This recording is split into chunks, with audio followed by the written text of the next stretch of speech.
Hello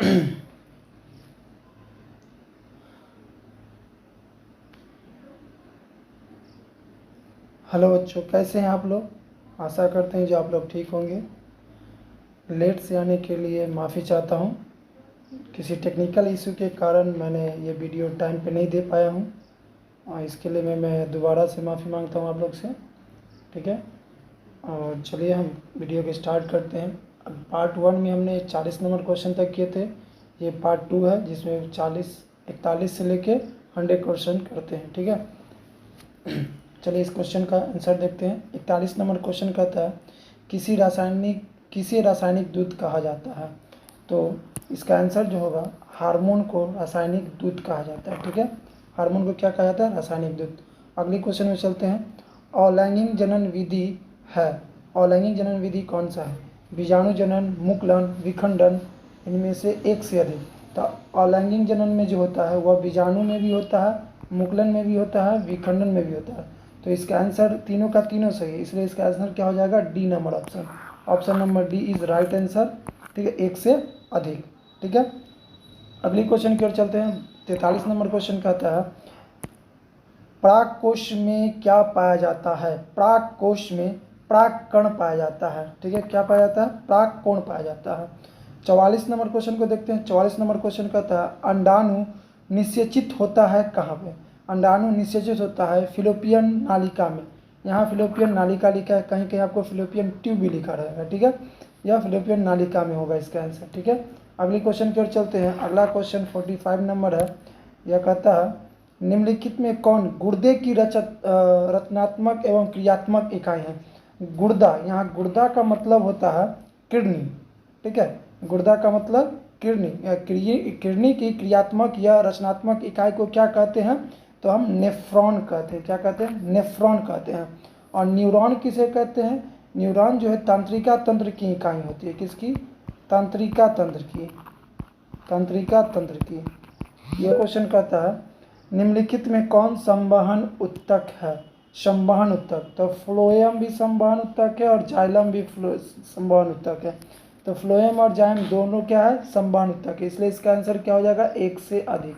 इसका answer एक से अधिक। Option number D is right answer. Phloem और जाइलम दोनों होता है। ठीक है, अगला क्वेश्चन है 48 नंबर। छोटी आंत की आंतरिक सतह पर हजारों उंगलीनुमा आकृति निकली हुई होती है, उन्हें क्या कहते हैं? उन्हें विलाई कहते हैं। क्या कहते हैं? विलाई कहते हैं। ठीक, अगली क्वेश्चन की ओर चलते हैं। 49 नंबर क्वेश्चन, यौन प्रजनन में माता पिता का योगदान होता है अपने जीन का आधा हिस्सा, यानी माता का आधा हिस्सा और पिता का आधा हिस्सा। ठीक है, अपने जीनों का आधा हिस्सा। Option number is right answer है।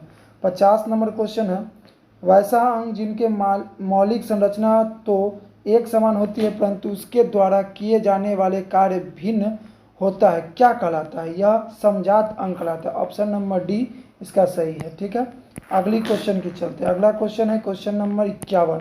51 नंबर क्वेश्चन कहता है, निम्नलिखित में कौन सा अजैविक घटक नहीं है? यहाँ पे अजैविक घटक नहीं है पूछा गया।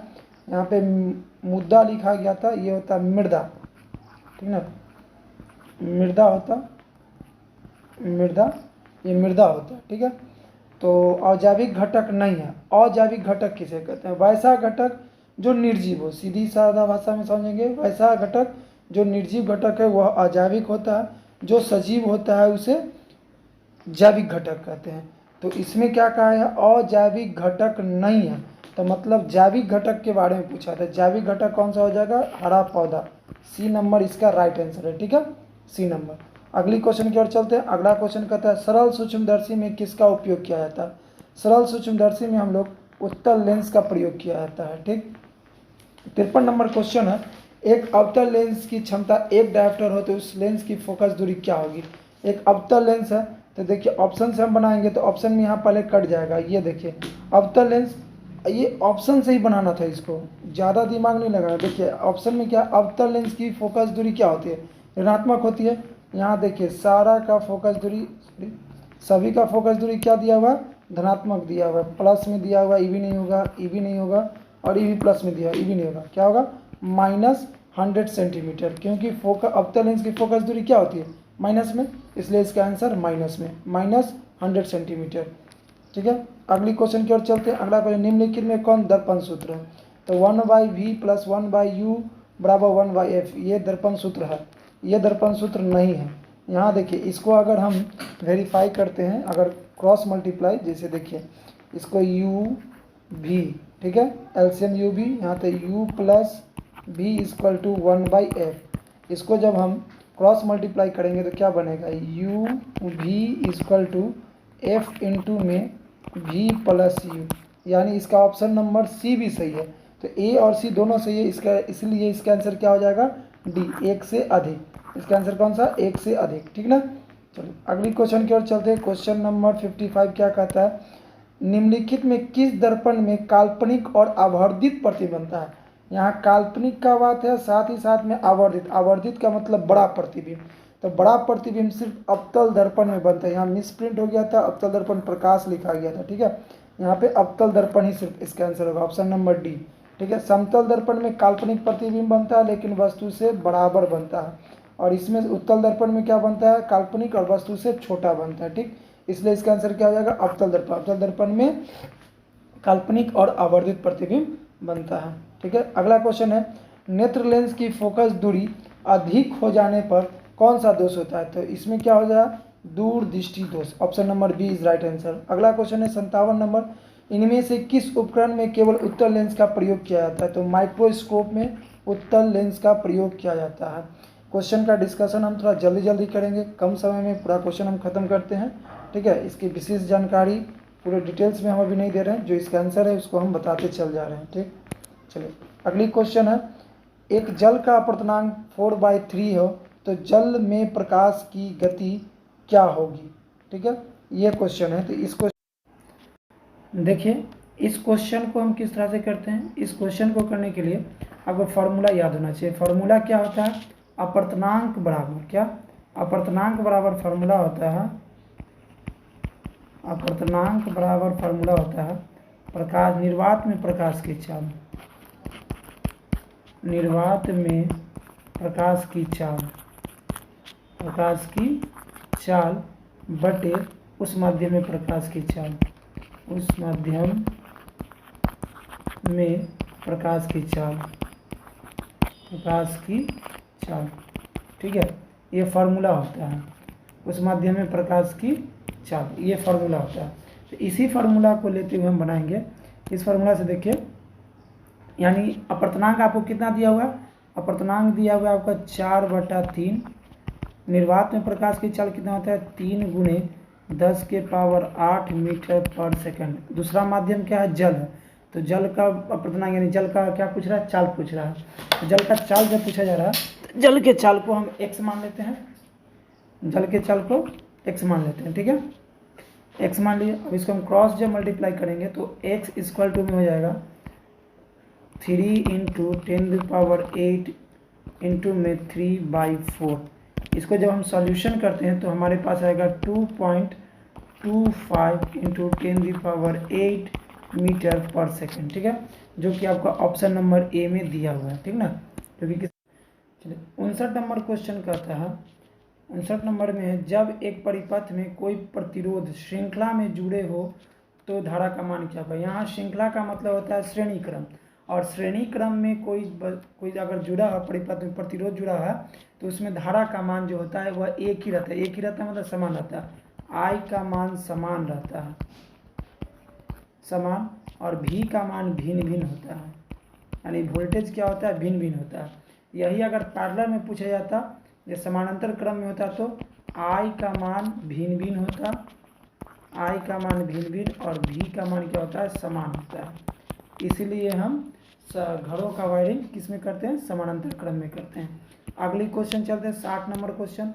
60 नंबर क्वेश्चन कहता है, किसी दिए गए धातु के तार में विद्युत प्रतिरोधकता, यहाँ देखिएगा, विद्युत प्रतिरोधकता निर्भर करती है तार की प्रकृति पर, ना कि तार की लंबाई पे, मोटाई पे।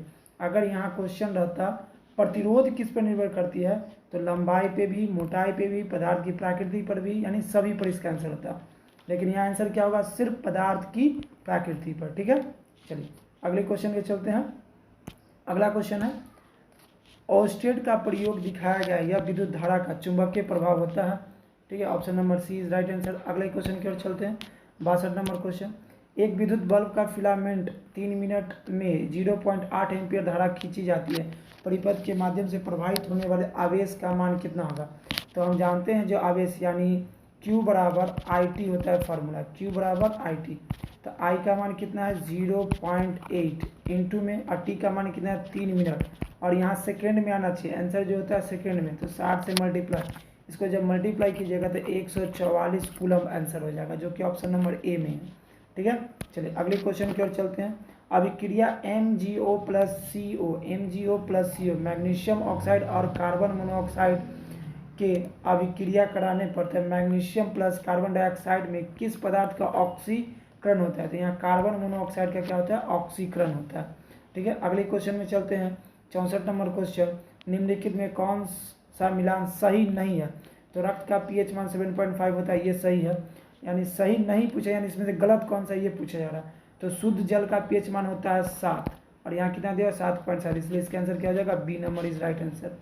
अगला क्वेश्चन चलते हैं। अम्ल और क्षार के साथ अभिक्रिया करता है कौन सा। अम्ल और क्षार के साथ जो अभिक्रिया करता है Al2O3।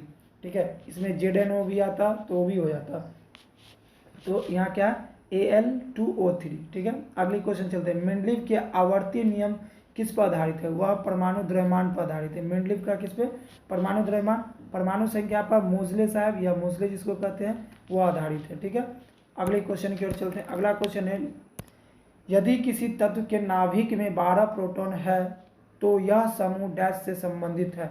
नाभिक में प्रोटॉन की संख्या कितनी हो जाती है, 12। तो प्रोटॉन की संख्या और परमाणु संख्या हमेशा ही बराबर होती है, तो परमाणु संख्या कितनी होगी, 12। इसका इलेक्ट्रॉनिक विन्यास 2, 8, 10 और 2, 12। ठीक है, और क्या समूह की संख्या, समूह का मतलब होता है वर्ग, वर्गों की संख्या पूछा गया। तो वर्गों की संख्या ज्ञात करने के लिए 72 कक्षा में उपस्थित इलेक्ट्रॉन की संख्या को हम, जो उपस्थित इलेक्ट्रॉन रहती है वह वर्गों की संख्या को बताती है। परंतु एक बात ध्यान रखिएगा, दूसरे और तीसरे आवर्त में यदि 72 कक्षा में 4 से अधिक इलेक्ट्रॉन हो, 4 से अधिक नहीं, 2 से अधिक, 2 से अधिक किसे, अगर 2 से अधिक इलेक्ट्रॉन हो, 2 से अधिक अगर इलेक्ट्रॉन हो तो 2 से अधिक इलेक्ट्रॉन हो तो उसमें उस 72 कक्षा में 10 जोड़ दिया जाता है। 72 कक्षा के इलेक्ट्रॉन में कितना जोड़ दिया जाता है, 10 जोड़ देने पर प्राप्त संख्या ही उनके वर्गों की संख्या होगी। ठीक है, कहने का मतलब ये है, जैसे कि अगर हमसे पूछा गया एल्यूमिनियम, एल्यूमिनियम का परमाणु संख्या कितना होता है, 13। इसका इलेक्ट्रॉनिक विन्यास 2, 8, 3। 72 कक्षा में कितना इलेक्ट्रॉन, 3 इलेक्ट्रॉन। हमने क्या कहा, जिसके 72 कक्षा में 2 से अधिक इलेक्ट्रॉन होंगे, वो भी कौन से आवर्त, सिर्फ दूसरे और तीसरे आवर्त के लिए, चौथे पांचवें के लिए नहीं, सिर्फ दूसरा और तीसरा आवर्त में 2 से अधिक इलेक्ट्रॉन यदि होंगे तो उसके 72 कक्षा में उपस्थित इलेक्ट्रॉन में हम कितना जोड़ देंगे, 10। 10 जोड़ देने पर प्राप्त संख्या, तो 10 और 3 13, प्राप्त संख्या उनके वर्गों की संख्या को बताता है, वर्गों की संख्या को बताता है। तो वर्गों की संख्या इसका कितना हो जाएगा, 13। ये एल्युमिनियम का, लेकिन आपसे पूछा किसका गया है, प्रोटॉन का। ये प्रोटॉन यानी 12, नाभिक 12, जो कि होता है मैग्नीशियम का।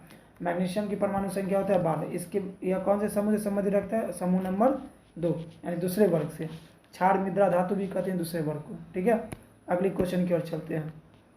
अगला क्वेश्चन है, पूर्ण स्वराज का प्रस्ताव कांग्रेस के किस आंदोलन में रखा गया था। ठीक है, 68 नंबर क्वेश्चन है।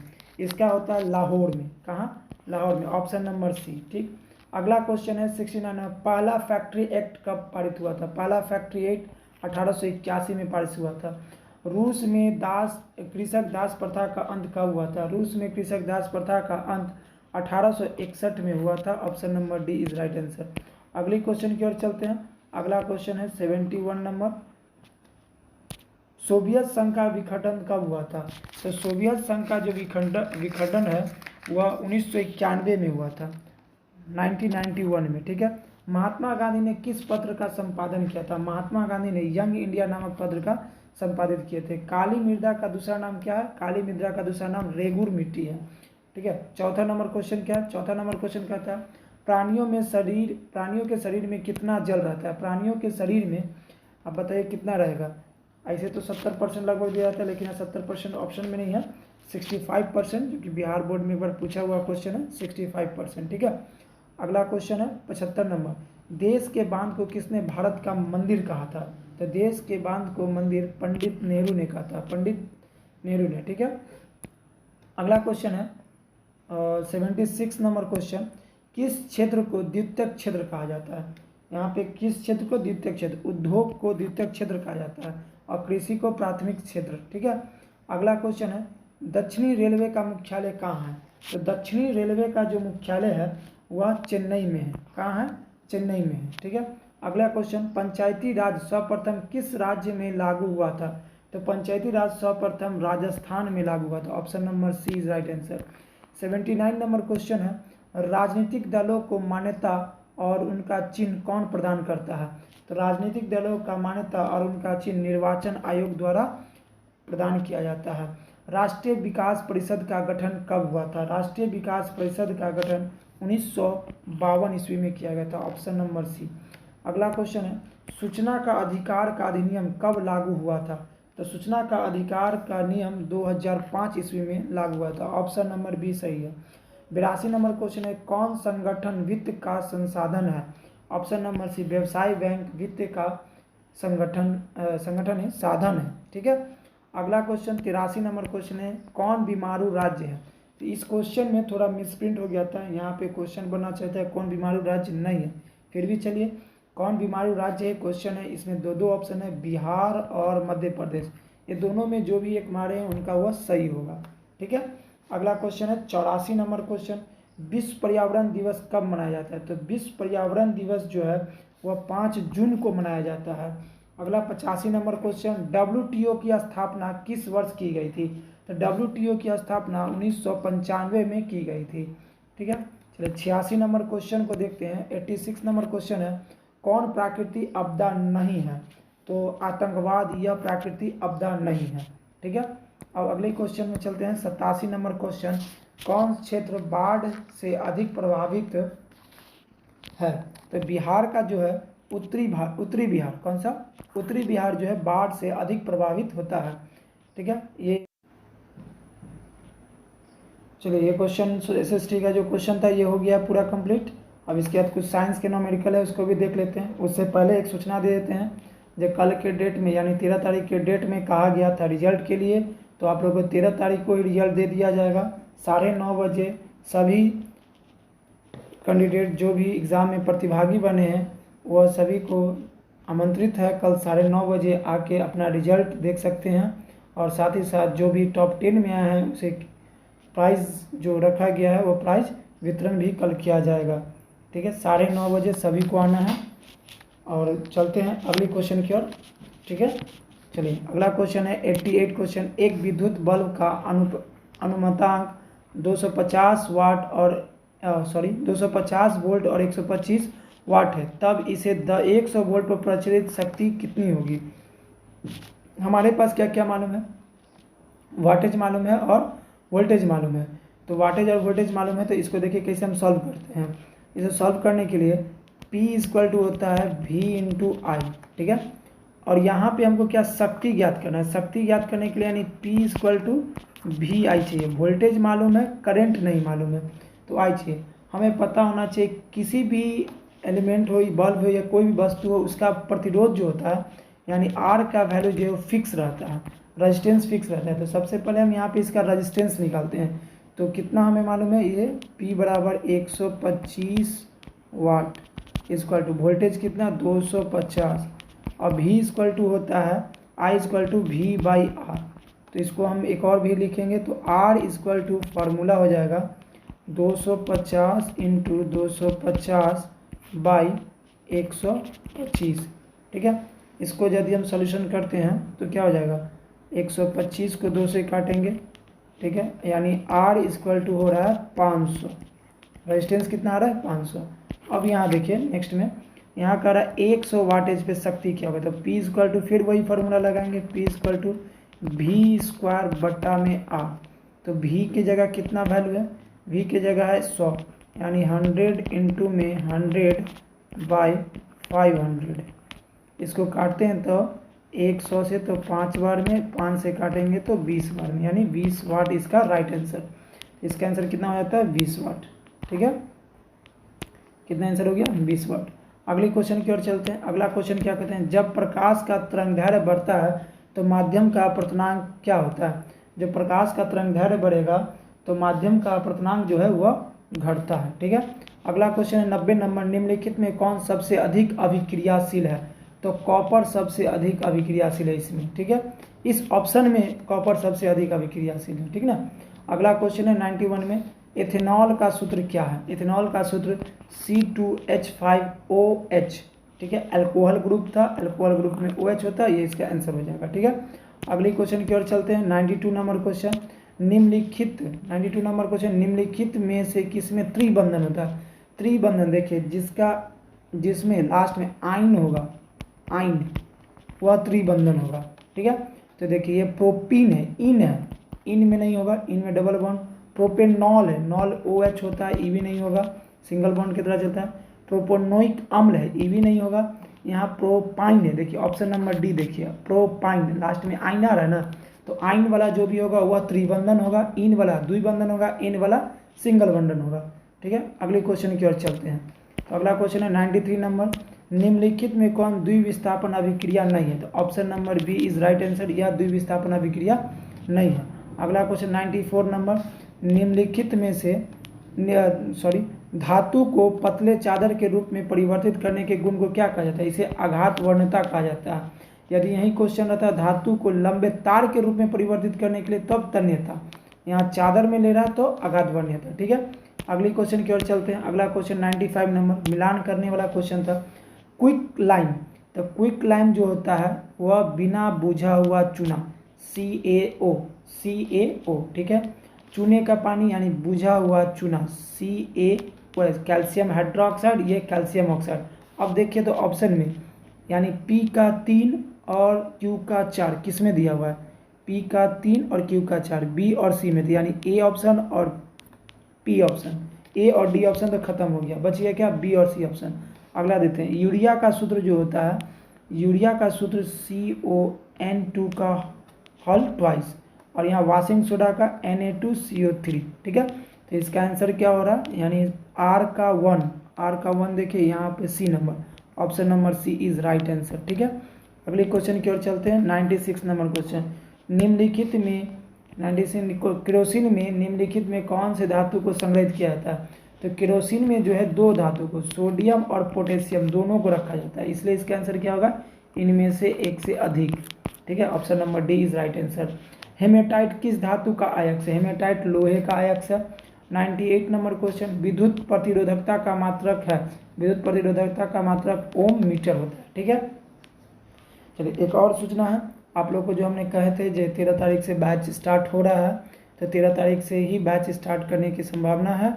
और 13 तारीख से आप लोग का मैथ का चैप्टर, पहला चैप्टर जो होता है वास्तविक संख्या, पढ़मे अपढ़मे, इससे जो भी क्वेश्चन आज तक बोर्ड पूछा गया है या आगे आने वाले एग्ज़ाम में पूछेगी, उस टाइप के एक एक क्वेश्चन को हम करेंगे ऑब्जेक्टिव वे में, और सभी क्वेश्चन को तरीके से यानी ट्रिक से यानी कम समय में बनाने का तरीका भी हम बताएंगे। कल से वह वीडियो मिलना चालू हो जाएगा। ठीक है, आप लोग देखना ना भूले वीडियो को। अगली क्वेश्चन 99 नंबर क्वेश्चन की ओर चलते हैं। 99 नंबर क्वेश्चन कहता है, किसी व्यक्ति के पास 4 प्रतिरोध है जिसमें से प्रत्येक का मान 1/4 में उसे जोड़कर प्राप्त किए गए अधिकतम प्रतिरोध। देखिए अधिकतम का बात किया गया, तो प्रतिरोध को किस क्रम में जोड़ेंगे तो अधिकतम होगा, श्रेणी क्रम में। तो चलिए श्रेणी क्रम में जोड़ते हैं। 1/4 प्लस 1/4 प्लस 1/4 प्लस 1/4, एलसीएम 4, वहाँ जोड़ेंगे इसको 1 तो 4 से 4 कैंसिल, कितना है 1, इसका आंसर क्या हो जाएगा 1, ऑप्शन नंबर बी। ठीक है, अब सेशन का लास्ट क्वेश्चन है 100 नंबर क्वेश्चन, ए और बी के बीच समतुल्य प्रतिरोध ज्ञात करें। ए और बी के बीच, चलिए ए और बी के बीच चलते हैं। तो ए से बी की ओर चले ना, तो ए से बी की ओर जाने के लिए दो रास्ता, एक रास्ता ये है जो 6 और 6 ओम की ओर चलेंगे, दूसरा रास्ता ये है जो 2 और 2 ओम से होकर चलेंगे। तो ये हमको समतुल्य पूछे हैं दोनों रास्ता से, तो इससे हम क्या करेंगे, जो ये 6 और 6 दोनों किस क्रम में हो जाएगा, श्रेणी क्रम में, और इधर 2 और 2 क्या हो जाएगा, श्रेणी क्रम में। इससे नया डायग्राम बनेगा। देखिए नया डायग्राम जो बन रहा है इस तरह का श्रेणी क्रम 1 और ये भी श्रेणी क्रम, दोनों आपस में जब जुटा तो किस क्रम में आ गया, समानांतर क्रम में। तो ये 6 और 6 12 ओम और ये 4 ओम। इसको सॉल्यूशन करते हैं, 1/12 प्लस 1/4 समानांतर क्रम में, तो 12 हो गया, 4 12 एकम 12, 4 3 12, यानी 4/12 इसको काटेंगे तो 1/3। तो 1/r p इक्वल टू 1/3, तो क्रॉस मल्टीप्लाई करेंगे तो आर पी इक्वल टू कितना आ गया, 3। इसका आंसर कितना हो जाएगा, 3 ओम। ठीक है, चलिए आज के सेशन का यह क्वेश्चन सब समाप्त होता है। 100 क्वेश्चन आप लोग अपने OMR शीट से मिला लीजिएगा जो मेरा 100 में कितना आ रहा है। और कल आप लोग का रिजल्ट भी प्रकाशित हो रहा है, रिजल्ट भी आप देखने के लिए आ सकते हैं। अपने रिजल्ट को रिजल्ट देखिए, और साथ ही साथ प्राइज़ का वितरण भी कल है। ठीक है, यह वीडियो देखने के लिए आप लोग का धन्यवाद। चलिए, आप लोग का दिन शुभ हो।